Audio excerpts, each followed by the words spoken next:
Okay, it is Sunday evening. It's my ritual. And this week I've got my little peppermint decaf green tea because when I was at Trader Joe's today, the holidays have arrived. It was clear. Everything for the holidays is now in half the aisles at Trader Joe's. And this little peppermint tea caught my eye.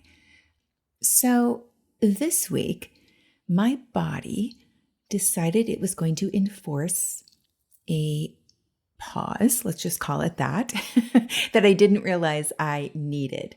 Plus, Instagram put me in a little bit of a jail situation for daring to expand the minds of people instead of shrink their attention spans. So, universe continues to have its little sense of humor with me.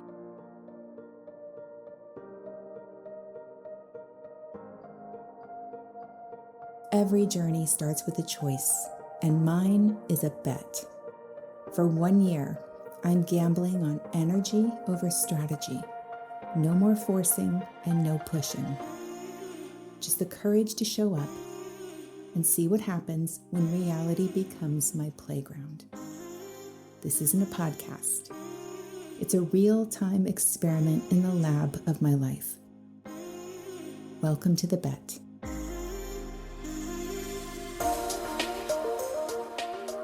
So Wednesday morning, I woke up feeling off.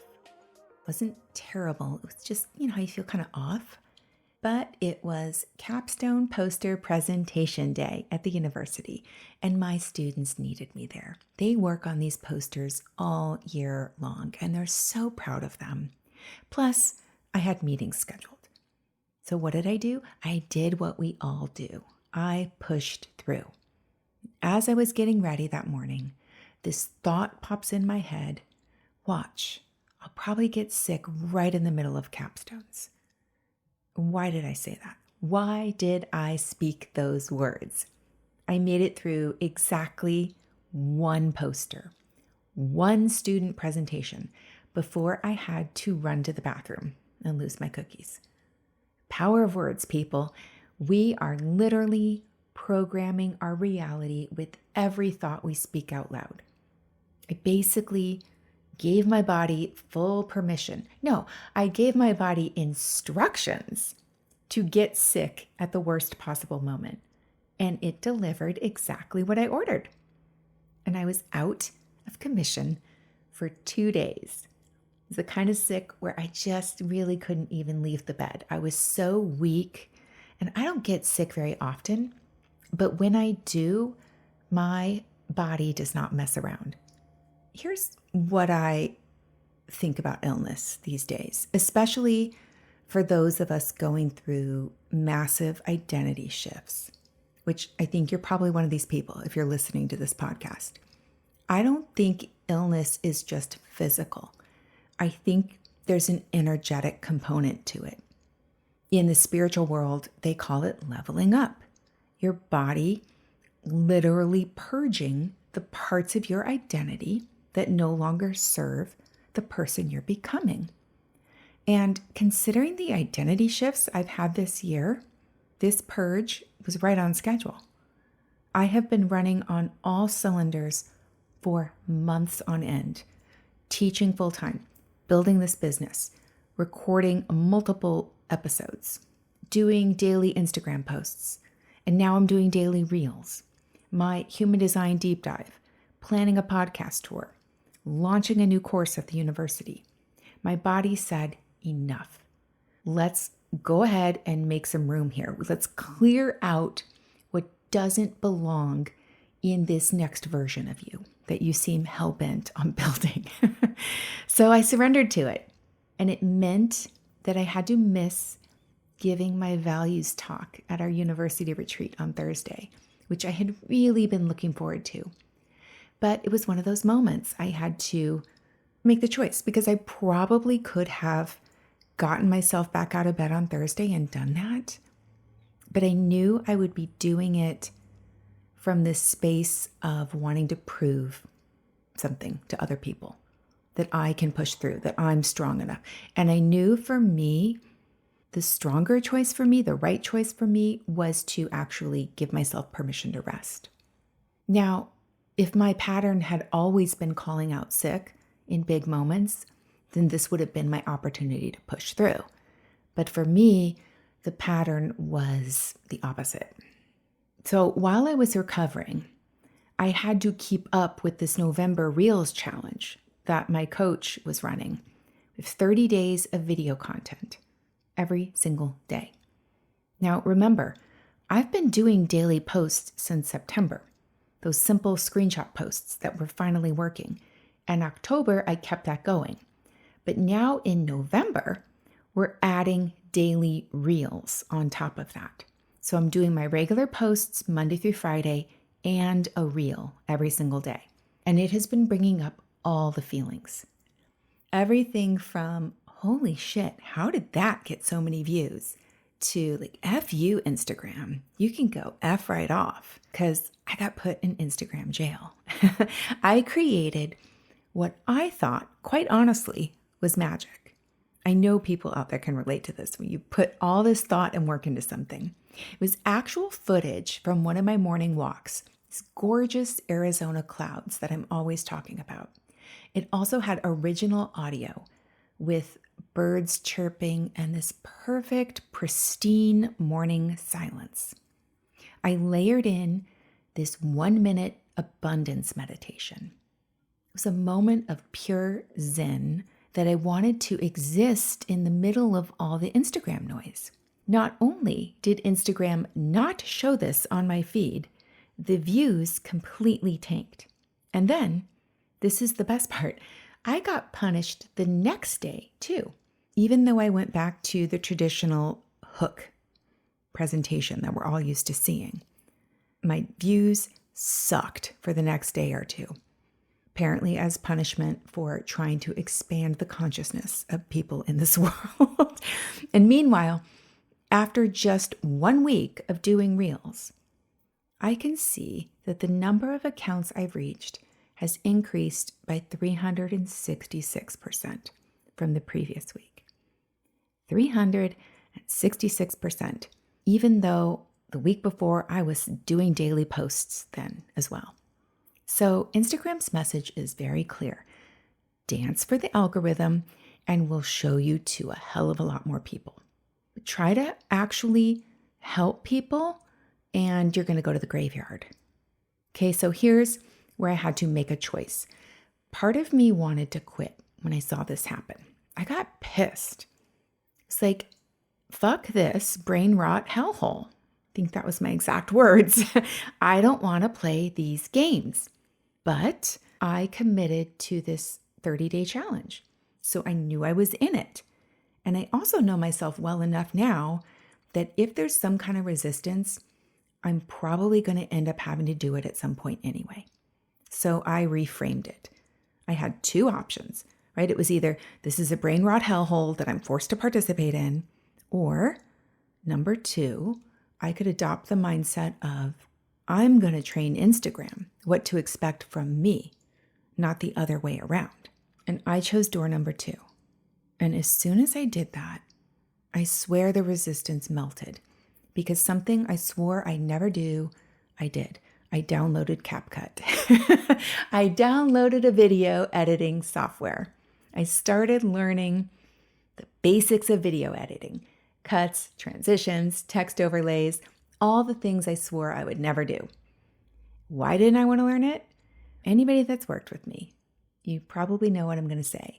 Why wouldn't I learn it? Any chance I have to learn something is a chance to build a new brain pathway. So even though I don't really care about video editing, even if I hand this off to someone else eventually, these new neural pathways that I'm creating are going to serve me in so many ways that I can't predict yet. Every new skill we learn creates brain connections that we get to apply to other problems we haven't even encountered yet. So the resistance to learning video editing wasn't really about the editing. It was my brain trying to conserve energy, which is exactly what brains do. But I'm here to expand what is possible for my world. Now, this week also marked the real start of the human design deep dive with my 6 women. And I went full throttle, creating everyone's energetic documents. Each person's starting point is, no joke, over 20 pages at this point. So we're not playing around with surface level. You're a generator, so you should wait to respond type of thing. We're going deep into how their specific energetic blueprint affects their goals, their patterns, their potential, their mental framing. So week 2, which is this week, is where we're really going to start connecting the dots between their charts and their actual lives, looking at the energy of what they want to achieve and helping them adopt mindsets that support their design instead of working against it. And the patterns I'm seeing across all 6 are already fascinating to me. It's so interesting to me, not only in this program, but every other program that I've worked on people's human design charts, how many of them have either inner vision or outer vision as their super sense.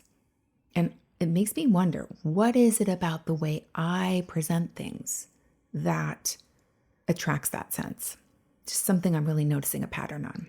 But we will discover that, I'm sure, as I get deeper into this work. Okay, let's pivot for a minute and talk about Substack. This week's article, I was so proud of it. This thing lit me up. It was all about how avoidance is a major power leak. It was so good. And I didn't post the week before. I think I talked about this in the last episode. Because even though I worked on an article for 2 days, what I wrote felt very vanilla. It was perfectly fine. Nobody would have said, oh, this is shitty. But it didn't meet my standards. My standards for my long form content. I consider my memo episodes and my Substack articles long form content. They are journeys. Someone is exchanging their time with me. And I feel like that deserves my full respect. So any article I put out there, any episode of memo that I put out needs to honor that energetic exchange.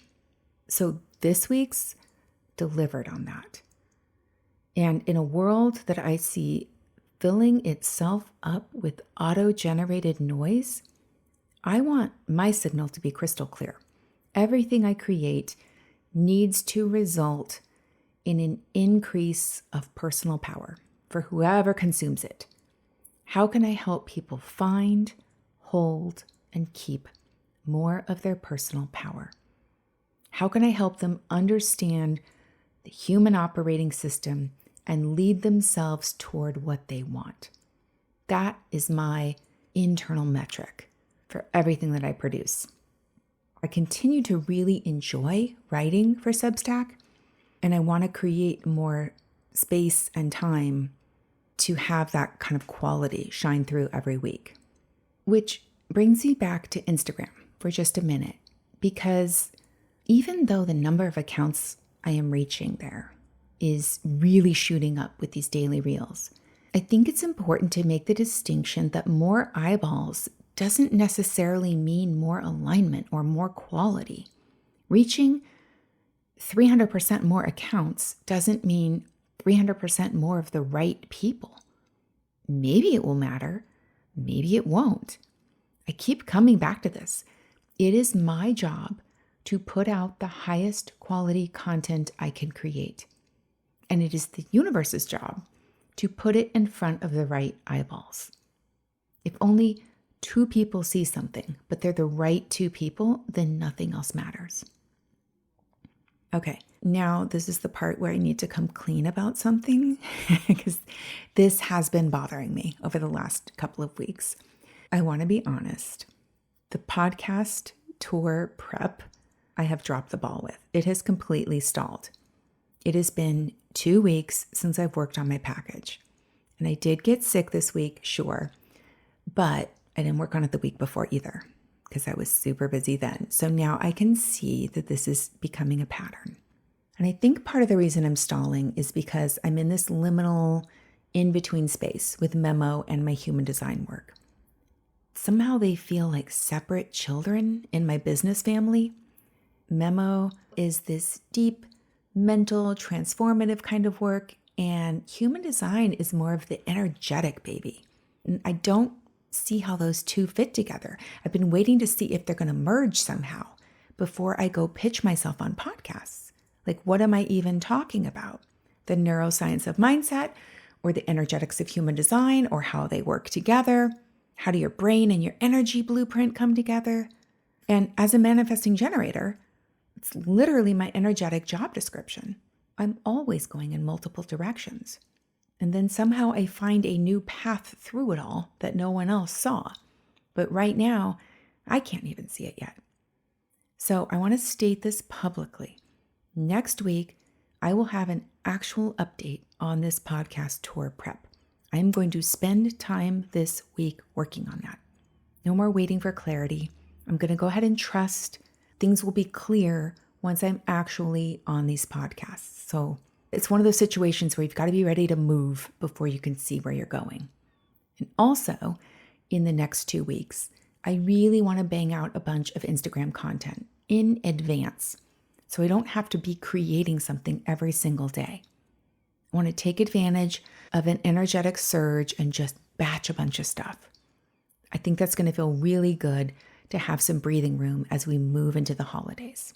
So here we are, Sunday night. It is fully dark outside, wrapping up the week, and I definitely feel something shifted today.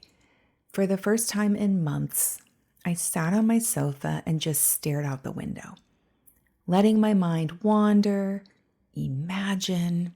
There wasn't any kind of pressure to produce something or think about something or strategize something or optimize something. It's just a moment to be. And when I woke up this morning, I just let myself have that space as well. I closed my eyes again and asked the universe, is there any message you want to deliver? Put myself into full receptive mode. And the message I got back was creating more space. Pausing between my breaths. Resting between notes. I'm so in love with this business I'm building. Deeply, madly in love with it. I love, love, love the work I do. And this is the evolution. I want to build something that has beautiful space inside of it. Space and room to witness this brilliant life I'm creating, not just document it. You know what else showed up in that space? I made new food today. I made a new recipe today, which is always a sign that I'm feeling more creative. I saw some viral pizza pocket recipe on Instagram. The irony is not lost on me. I'm spending all this time on Instagram to the point where I'm seeing new recipes. And I thought, I want to make that. So I did. Created something with my hands, went and got all the ingredients, had nothing to do with business or growth or metrics. It was just fun and they were delicious. That is what space gives you. Room to remember you're a whole human with all kinds of interests, not just a content creating, business building machine. So as I sit here on this Sunday evening, I realize I finally made it to the breathing room season. University quarter is ending. Our first year students finished up their first quarter of coursework and they're about to start clinicals. My mindset class is done except for grading all their final projects next week. So for the first time this quarter, I don't have to prep a Friday lecture. Do you know what that feels like? It's like space to actually think again. And I want to take advantage of that space because the purge I had this week was necessary. My body knew what my mind didn't yet. I needed to clear out the old patterns to make room for what's coming. The Instagram situation this week was also a gift because it reminded me who I'm creating for. I am not creating for the algorithm, but for the humans out there who want to learn to train their mind to support their goals. And as always, resistance remains my most reliable compass, even though I hate it. When I'm resisting something, that's probably my next doorway, my next breakthrough, waiting for me to walk through. And space is always on the other side of that doorway. Space is not empty. Space is this beautiful gift where something gestates and grows, where you create something new. So there you go. Week 10 is complete and the bet continues. And now with some breathing room, let's see what wants to emerge. And as always, go bet on yourself.